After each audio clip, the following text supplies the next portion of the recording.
코로나19 상황으로 인해 세계적으로 동양인 차별과 혐오가 늘어나고 있는 요즘 아시아인 혐오 범죄에 대한 뉴스가 많이 보도되고 있죠.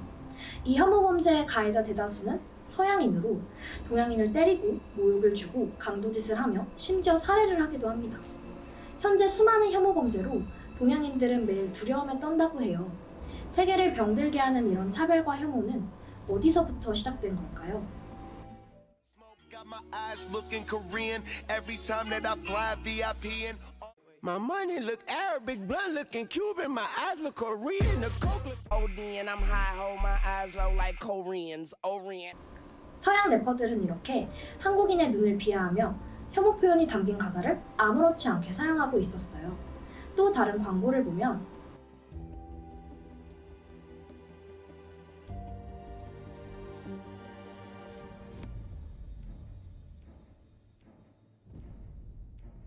백인 남성의 땀에 젖은 셔츠를 수거해 진공 포장 후 자판기에서 판매하고 그것을 아시아 여성이 구매한 후 냄새를 맡으며 이것이 봄의 향기라고 하며 광고가 끝나는데요.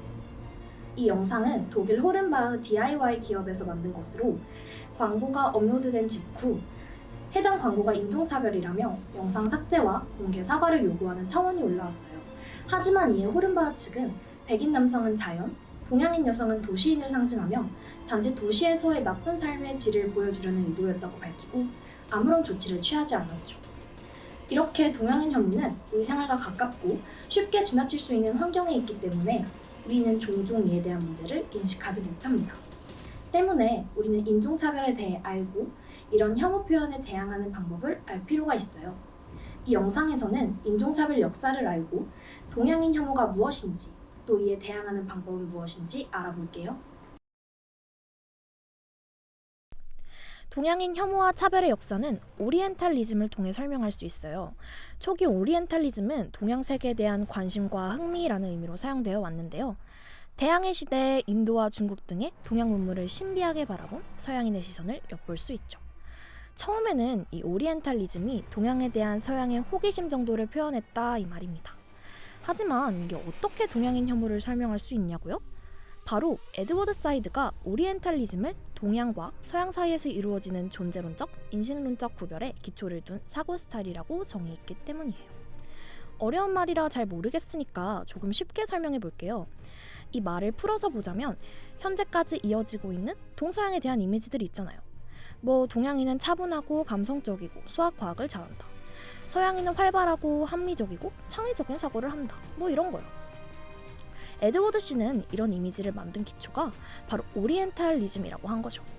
이러한 사고는 19세기 유럽의 그림에서 자주 볼 수 있어요.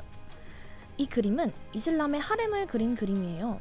하렘은 금지된 것을 뜻하는 하람이라는 아랍어에서 파생된 단어인데요. 하렘을 제목으로 하고 있는 이 그림은 하렘이 곧 금지된 공간이며 벌거벗은 여자들로 가득한 천박한 공간이라는 메시지를 담고 있는 것이죠. 다른 그림들에서도 볼 수 있듯이 이 시기의 서구인들은 동양을 후진적인 사회라고 인식하고 정의해버려요. 굉장히 편향적인 시선으로 바라본 거죠. 그리고 더 나아가서 이러한 관념은 동양과 서양을 비교했을 때 동양 정체성의 배경이 되어버려요. 이렇게 변질된 오리엔탈리즘의 정체성이 미개한 동양을 문명화해야 된다는 도덕적, 종교적 사명들로까지 이어지고 결국 서양은 제국주의에 열광하기까지 이르게 됩니다. 여기서 세계사를 조금이라도 알고 있는 분이라면 의문점이 생길 거예요. 러일 전쟁에서 일본이 승리하고 영국이랑 동맹도 맺고 제국주의 열강 중 하나로 급부상했잖아요. 그럼 서양의 오리엔탈리즘적 사고가 무너지지 않을까요? 일본으로 인해 자기들이 생각하던 것처럼 동양은 약하지 않다는 것을 알게 됐을 거니까. 실제로 일본을 무시하던 러시아가 러일 전쟁에서 지면서 엄청나게 큰 충격을 받아요. 전쟁 몇십 년 전까지만 해도 일본은 미개하고 야만적인, 그래서 서양인들에게는 개화시켜야 할 대상이었거든요. 근데 여기서 한 분이 등장해서 이상한 주장을 시작합니다. 그게 누구냐? 바로 빌헬름 2세인데 이분이 황하론이라는 주장을 하기 시작합니다. 사실 이분이 이런 주장을 하게 된 데에는 따로 계기가 있어요. 오리엔탈리즘적 사고도 한몫했겠지만 이분이 일본을 아주 싫어했던 이유가 제일 커요. 왜 일본을 싫어했냐? 일본은 19세기 말에 독일의 프로이센을 국가 모델로 한다며 국가 차원에서 일본인들 독일로 요약을 보내줍니다. 근데 독일이 기껏 유학생들 받아주고 가르쳐줬더니 일본이 영국이랑 동맹을 맺네. 아주 호랑이를 키웠네. 비렐님은 짜증이 나기 시작합니다. 그래서 주장한 황하론이 무엇이냐? 쉽게 말하면 동양인 악의 축이라고 주장하는 거예요. 과거 유목민족이 유럽에 침입할 때마다 유럽은 아주 난리가 났거든요. 요런 이야기들을 근거로 동양을 악의 축으로 세웁니다. 이 황하론은 제1차 세계대전으로 잠시 수그러들게 되는데 대전 이후에 미국에서 황하론은 코로나처럼 전파되기 시작해요. 전쟁이 끝나고 엄청난 대공황이 들이닥쳐서 직장에서 잘리고 목구멍에 풀칠도 못하는데 어머나 세상에 옆집 중국인들은 일자리가 있네? 중국인들이 우리 미국인의 일자리를 다 먹어버리네? 황하론이 정착하기 딱 좋은 환경이었죠. 황하론을 바탕으로 한 인종 갈등론이 이렇게 인기를 끕니다. 중국인을 더러운 노란색 폭도라고 부르고 국가적으로 노골적인 혐오를 법안으로 표현합니다. 아시아계 이민 제한법, 국적 식별 법안 등을 제정해서 동양인들을 악의 무리로 배척하죠. 다들 못 잡아먹어서 안달이니 와중에 일본의 진주만 공습이 일어납니다.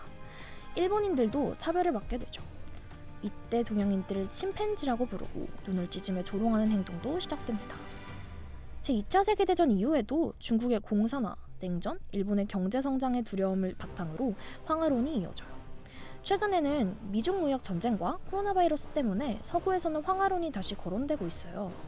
어떤 이유로든 차별을 정당화할 순 없지만 세계는 역사적으로 혐오를 품고 살아왔어요. 현재도 이런 팬데믹을 이유로 끔찍한 혐오를 재생산하고 있는데요. 이에 대항하여 스탑 러시안 헤이트 운동은 한국계 미국인 배우 산드라 오와 데니얼 킴 등 공인의 적극적인 참여로 대중들에게 경각심과 올바른 인식을 심어주었답니다. 이렇게 인종차별 반대 운동은 우리들의 적극적인 참여로부터 시작됩니다.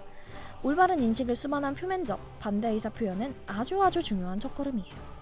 차별 반대 슬로건을 자신의 SNS에 게시하거나 의미 있는 캠페인을 기획하는 것, 미디어 플랫폼을 통한 이타적인 가치관 강의 등 우리의 손으로 혐오를 멈출 수 있는 방법은 아주 다양하답니다.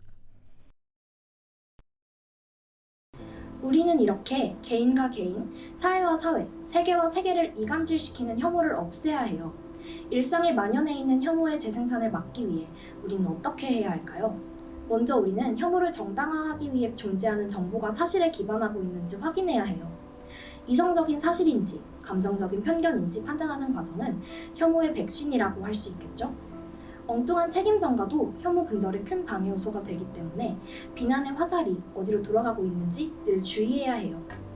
고유한 개인으로서 누구나 존중받아야 하는 존재로 서로가 존재한다는 것을 잊지 말아야 합니다. 그것이 바로 타인의 권리를 지키면서 본인의 권리 또한 자유롭게 누릴 수 있는 출발점이라는 것을 늘 명심하도록 해요.